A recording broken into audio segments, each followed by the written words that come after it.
an understanding of the sanctity of life and of human dignity are crucial for understanding of what justice is all about and God's shalom looks like. And the kingdom of God is crucial for us as Christians. Jesus started his ministry saying the kingdom of God is at hand, which means that it was inaugurated with his coming and continues on through us. So I think it's an important emphasis. So then you kind of take that understanding of justice, which I realize I just covered, tons of biblical ground in about a minute, but bear with me here. And then you try to apply that to a commitment to advocacy, and what does that look like? Well, we know the tradition of the prophets, Ezekiel, Isaiah, Amos, who spoke to rulers and kings, often speaking truth to power with love, but they did so in a way that reminded them of the consequences of their actions if they go against God's will. And they tried to remind them that they have a divine purpose, that our political leaders have a divine purpose in office, whether they're Christian or of another faith or of no faith at all. And we have a role of trying to remind them of that divine purpose, remind them that there are certain priorities that God has for us, and that we as citizens should be prioritizing ourselves. God as our advocate is important for an understanding of advocacy. I want to jump down to the parable of the persistent widow, which is one of my favorite parables. And many of you probably know it by heart, but in it, there's a widow who goes to a judge who neither fears nor loves God and tries to seek justice. Now, we don't know what her grievance is. We don't know much about her story. All we know is she's a widow, which is crucial because in the time of Jesus, widows were often the most marginalized people in society. They couldn't own land. They were often shunned. So they didn't have a lot of traditional political power. They certainly didn't have a political action committee working behind them. So here's a widow who goes to a judge and literally takes her cause to the judge and gets rejected. But she goes again, and she goes again. And by her relentless will, she wears down the will of the judge until ultimately the judge grants her justice, according to the parable. What I love about this is that effective advocacy requires us to be persistent. This often doesn't work with kind of a one-time shot. It takes a long-term commitment. And if God could use a widow, a disenfranchised, marginalized widow, in her time, then God could certainly use each and every one of us in order to create incredible change. So there are a number of obstacles that often get in the way of our organizations engaging in advocacy, and I think we have to take these obstacles seriously. There are many theological and political obstacles or ideological obstacles that get in the way. There's a real debate and friction in our civic dialogue right now between what I would call radical individualism, which at its extreme is kind of the Ayn Rand libertarian school of thought, and communal collectivism, which is much more a more socialist-leaning thought. And my point here is not to say one is absolutely right or one is absolutely wrong. My point is to say that as Christians, we have to apply Christian principles to very complex political choices and issues. And I'm going to share some of the principles that I think are critical in a second. But again, we're often caught in this tension where you have many people, many devout Christians who care a lot about the poor, who also identify with the Tea Party, and at this point don't want to see much more funding go to the government in general, let alone to global health programs. And so, we got to grapple with some of these issues that sometimes become obstacles for us. We also have very different definitions of justice. There's a school of thought that says justice is really procedural. It's about laws, the application of laws, and really isn't about outcomes. There's another school of thought that says it's about distribution of resources and about opportunities. And again, these two schools of thought often clash. Sometimes advocacy is viewed as being too political or partisan, that if our churches or our faith-based organizations engage in advocacy, we'll become corrupted or we'll end up dividing our membership. And again, these issues are real, but we have to address them. Certainly in the space of global health, there's been a history in which corruption and poor governance have been a major obstacle to addressing health inequities. I think we've made a ton of progress, and that's continued through the Bush administration and now in the Obama administration in making dramatic reforms to how we deliver our aid, not just in health, but more broadly. But old ideas, old assumptions die hard, and a lot of Americans still have these tapes from when aid wasn't used so effectively and judiciously, when a lot of aid was used for more geopolitical purposes. And then we have the public misperception of what we actually spend on aid. Many of you probably have heard some of these polls, but consistently, when polled, Americans say that we give anywhere between 15 and 20% of our budget for foreign assistance. Now, I would even be happy with half that. So if I could just make a deal with the American people and say, just give me half of what you think you're giving, we would be great. Because the reality is, when it comes to poverty-focused assistance, it's less than 1% of our budget.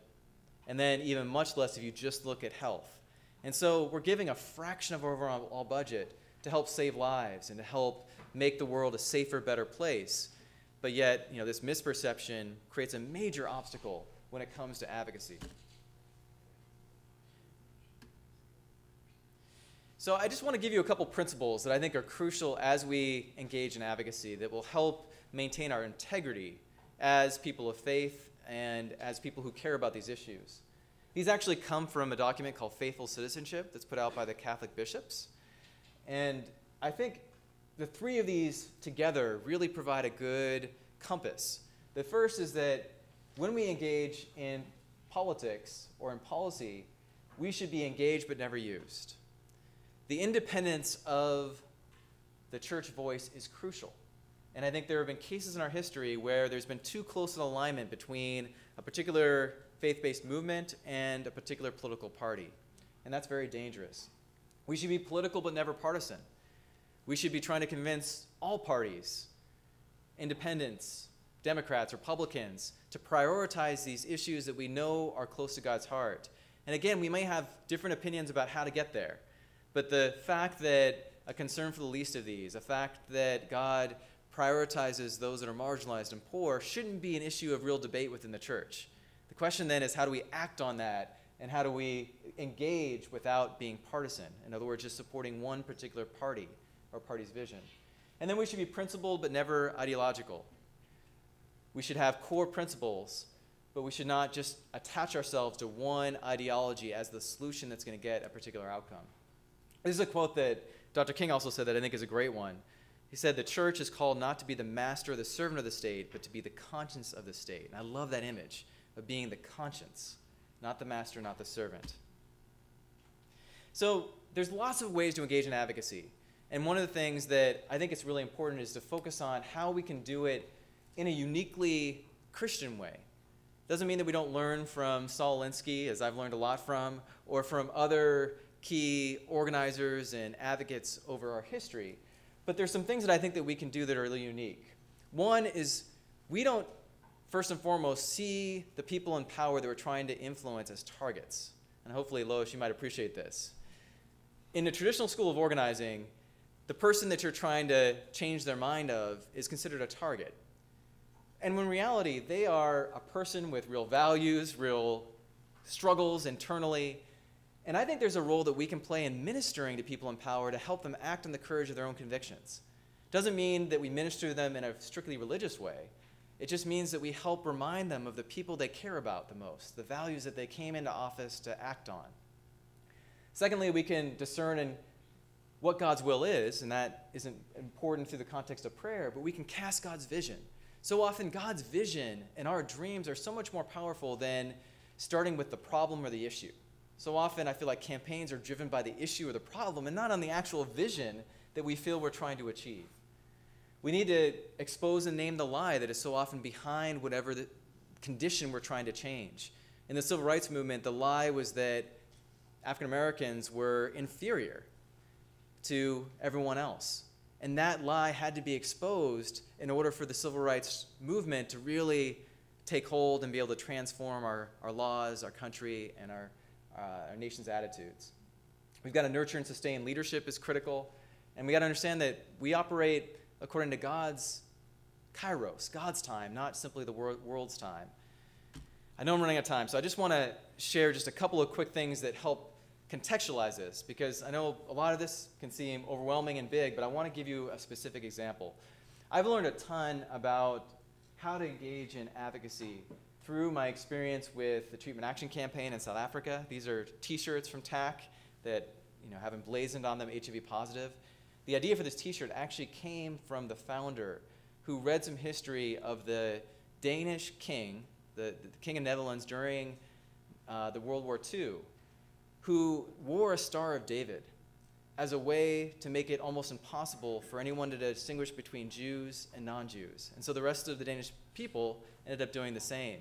And I think it's a really powerful way to think about what it means to show solidarity with others and to engage in hopeful activism. So I'm just going to jump ahead a little bit, but the way I look at advocacy is I think about the story of David and Goliath. And if you think about the story, so many of the health crises that we face, whether it's in maternal and child mortality, HIV and AIDS, when you look at the statistics, they can feel very overwhelming. They can be even almost paralyzing. And what I love about the story is, Goliath was a formidable, almost impossible enemy to the Jews.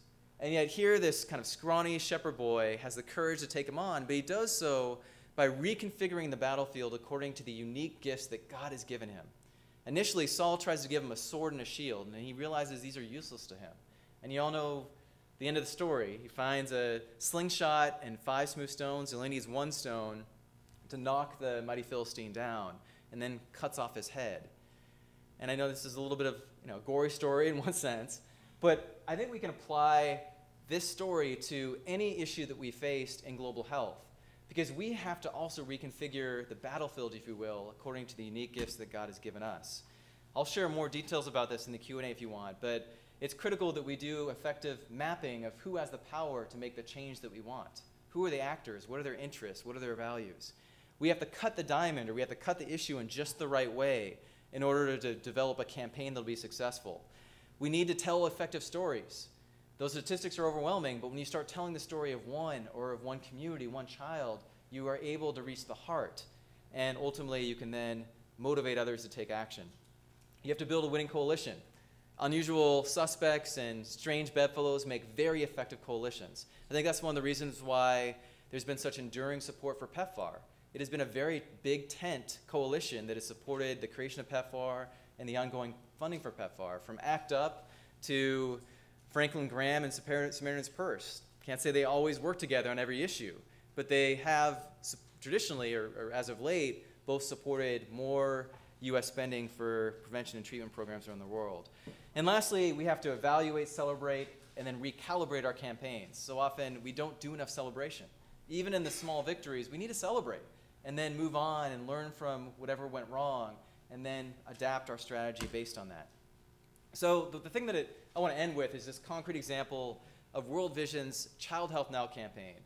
And I'll admit, we're still building this advocacy muscle ourselves.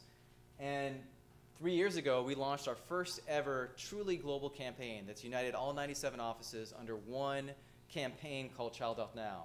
It literally is trying to mobilize our programmatic commitments on the ground. We made a $1.5 billion commitment over 5 years to address child survival, so pretty significant financial commitment.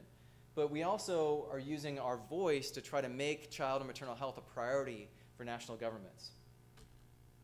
So we did our own power mapping, our own cutting the diamond, and we looked at why are children dying. And again, I don't have time to go into all of these, but the goals of the campaign are essentially aligned with Millennium Development Goal 4. Every country in which we work is creating a national plan to achieve that goal. We are focusing on equity and neglected diseases and are trying to create a comprehensive monitoring and accountability framework. You're going to hear a lot more about this issue the end of this week at the Call to Action Child Survival Summit, and this is actually a slide from USAID on how much progress we made, but how much further we have to go. I just want to skip ahead and just share one success story from Uganda, where we've been implementing what's called Citizen Voice in Action, which is our way of empowering local leaders in engaging with their local service providers, health service providers in particular. And they're conducting what we call social audits, where they look at what promises have been made by their local governments for the delivery of health services, and then they literally monitor at the local level, in clinics, in hospitals that they exist, what the gap is between promise and reality.